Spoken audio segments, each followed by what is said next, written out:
Assalamualaikum warahmatullahi wabarakatuh. Salam sejahtera. Alhamdulillah nahmaduhu wa nusalli ala rasulil karim. Menteri Fahmi Fadil, saudara saya Mukhtar Bukhari dan Puan Seri Syed Muhammad yang jadi penggerak Muzium di sini dan juga di peringkat antarabangsa. Tuan-tuan yang terutama dan hadirin yang dimuliakan, saya ambil kesempatan ini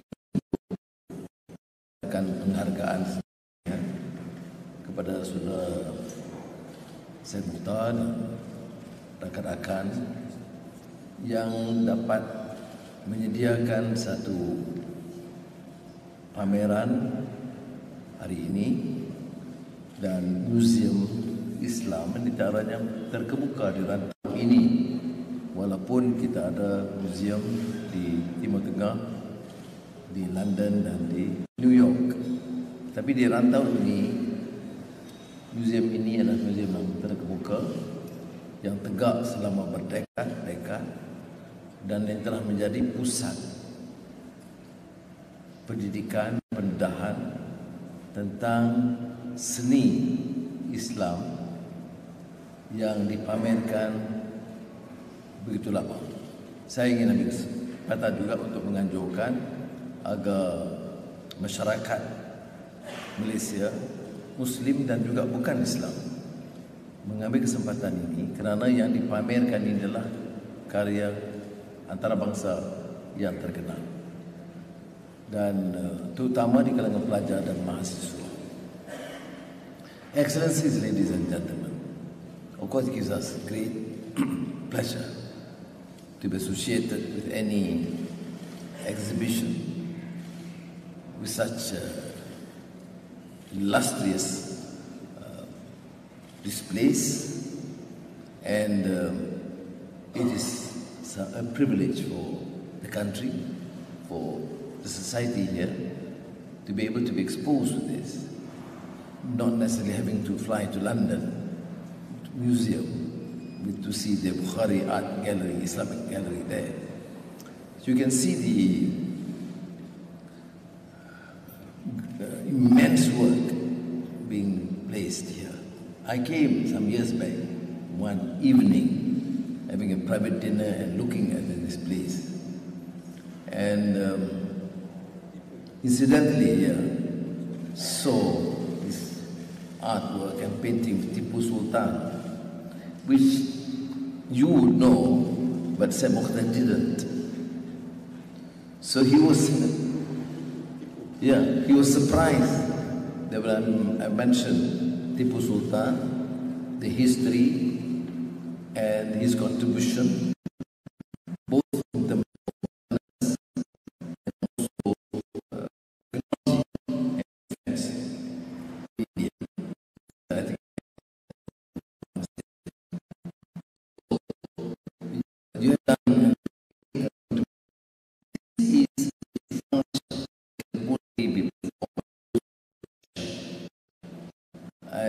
you have passion, and a country, particularly the Madani understanding, is not only to empower people in terms of the economy, not only economic empowerment, which is fundamental,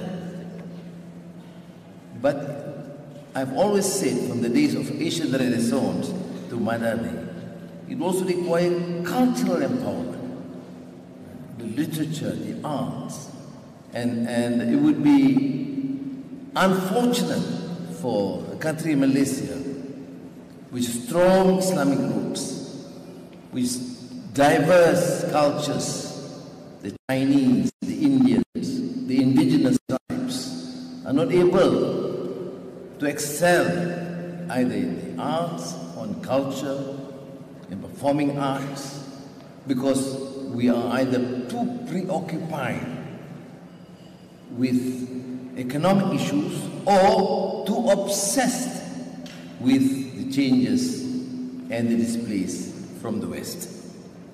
So what you have done, other than the billions of projects, and I've been tough with him, although he's very kind. He made only a good reference to his abang doing help, but then I was extremely tough with him when it comes to Bernas. Some of you are quite familiar. When I just called him one day, this is about paddy planters, where he has a major contract with the government, a privatization, and I'm very concerned or disturbed, not necessarily because of Bernas, but because of the state of poverty among the paddy planters is sometimes considered as a poverty crop. It's also a security crop, and incidentally, it's also a poverty crop. So I just called one day, just days after I took over office, I called him and said, your abang would suggest that I didn't ask the company, and he must have surprised his son. But I said, do something. I said, substantial, so that I can just show that we, the Madani government, means well and serious to help the poor. So he said, okay, this was November.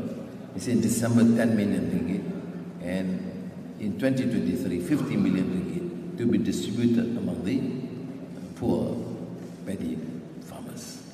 So there's also, the passion is not only the arts, the passion is also about the poor. He wouldn't have done, because I don't think it's the authority of any government or leader to instruct companies to say, donate 60 million. I did it because he's my brother. I did it because I know his passion. I know he's not a public speaker, because he spends his time making money. And on the contrary, I do good public speaking, but as I would know, we have some difficulty in certain areas. So thank you for your passion and immense contribution to this country in many fields. And lately, because I was there for the Proton Gili launch, and with that capability, you can then venture to cultivate and support the arts. And some of you are aware that my passion, although I wouldn't be as profound, my understanding of the arts, including Oriental arts, as Syed Muhammad, it's his expertise, but I do follow closely Islamic art, Islamic culture, and of course Oriental studies and Oriental art. So we must commend the Al-Bukhari Foundation, and particularly because of this, it is now 25th anniversary at the end of this year. And we would of course suggest and appeal to more successful conglomerates to do likewise. You have seen the theatres and the museum in the West. It's not only through governmental efforts, but through the commitment and, to an extent, passion of some of the big conglomerates who feel that some of the profit should be utilized to support the arts. One of the great German Orientalists, Annemarie Schimer, whom I invited once to visit Malaysia and participated in the conference on Islam and Confucianism. I want Muslims in Malaysia to appreciate and learn more about Confucianism, and I want the Chinese, particularly the Confucians, to also understand and appreciate Islam in the true spirit of lita'arafu. And she said, among other things. This very known Harvard scholar, Anwar, behind all created beauty, the mystic sees a witness to the source of eternal beauty. The ruby is the heart of the stone, which has been transformed into a priceless jewel through patience and shedding its blood. This hadith of Prophet Muhammad sallallahu alaihi wasallam. The Muslims are the mirrors of each other. So the theme of mirror, or mirage, is therefore undoubtedly powerful, mystical, and philosophical. It conjures, during my days of solitary confinement, some of you are familiar with the fact that I have to read and reread the entire collected works of Shakespeare with copious notes.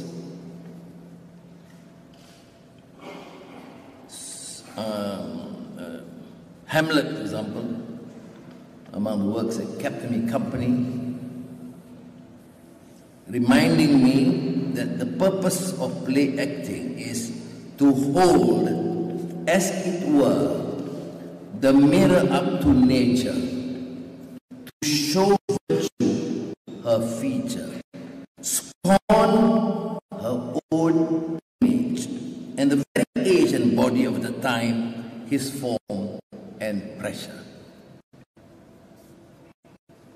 Now, said government saw the I was told, I'm yet to see, by Said Mukhtar, that some of the works are not necessarily antagonistic, which gives a very strong message.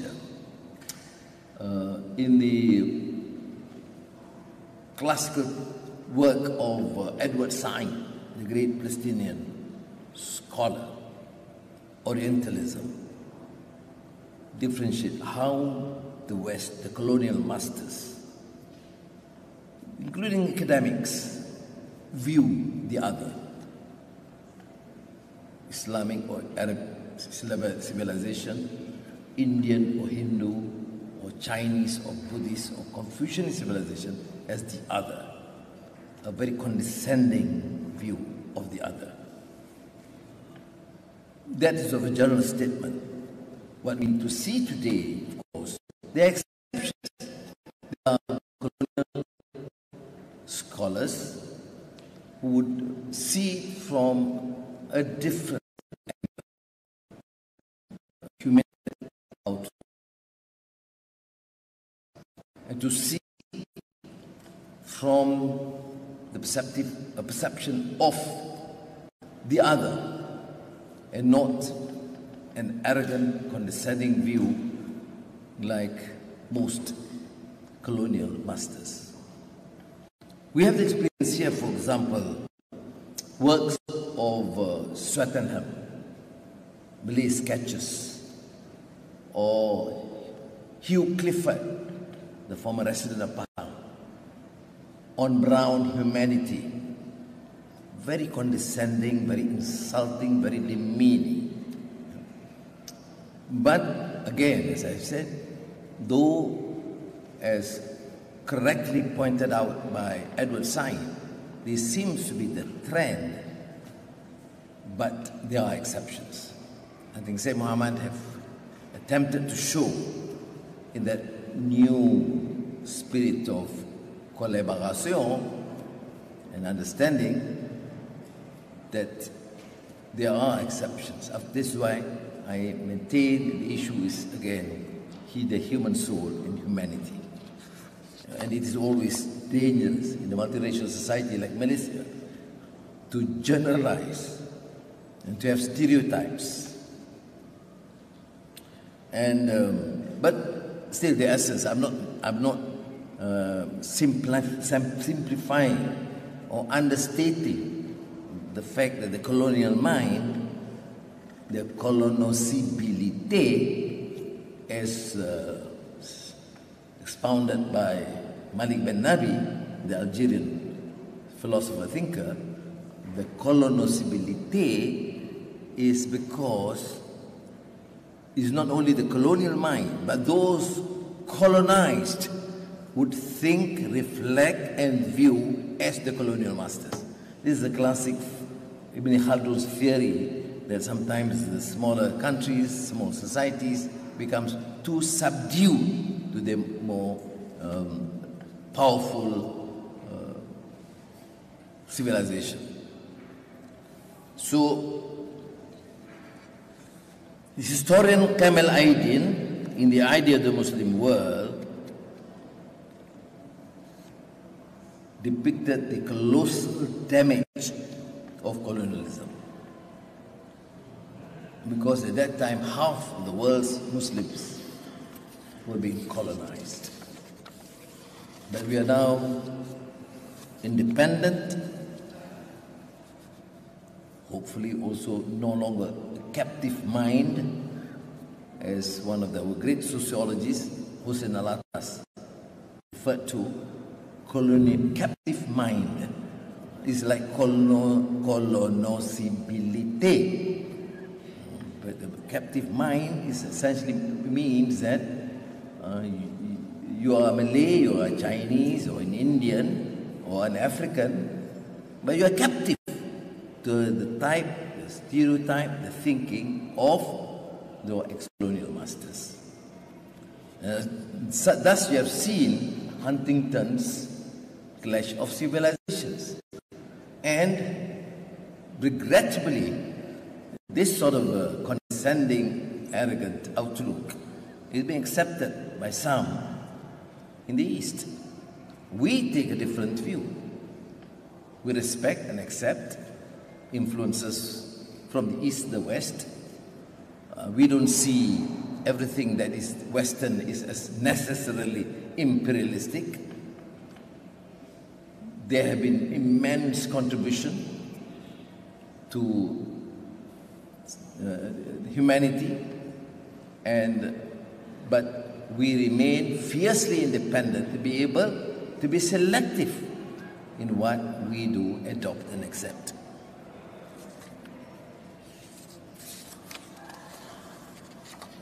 So, let me conclude after this short pre-answer lecture to thank you and to assure you, Syed, that this work is phenomenal, because this is one rare display in this country, and I should say in this region.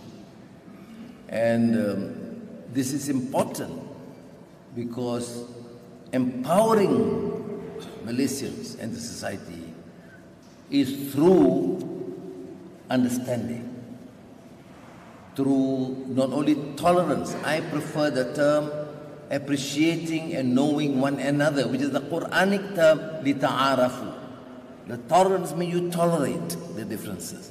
The Islamic terms connotes understanding and appreciating. And this place like this is an exceptional way to get people to really appreciate and understanding. For those lovers of art, you realize that you cannot go and see display in 10 minutes, open the museum and leave. You have to spend more time. So since I'm going to spend a bit more time, I hope you have proper tea served.